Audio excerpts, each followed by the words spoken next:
a dzieci zrobili sobie otwór, wprowadzili tą kość i powstał taki koziołek. A koziołek musi skakać. Zobaczcie, będzie skakać.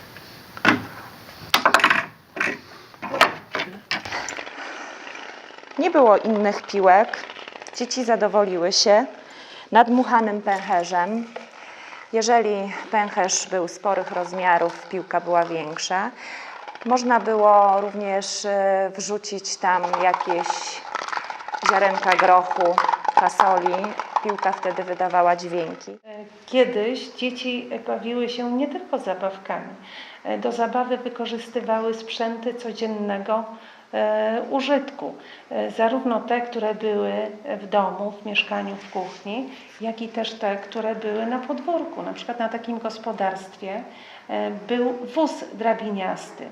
Ja sama pamiętam zabawę, którą nauczyła mnie moja mama. Wchodziliśmy do góry, nogi trzymaliśmy u góry, na dole była jedna osoba i to był byla. Powiedzmy, że byk po polsku. I była taka wyliczanka. Byla, byla, pedłe za, co te chce? Dzece krast? Jo, myś te gafla nóż, ne te płyj na nas. W zabawie tej chodziło o to, żeby nie dać się złapać. To jest coś w rodzaju zabawy gąski do domu. Boimy się czego? Wilka złego.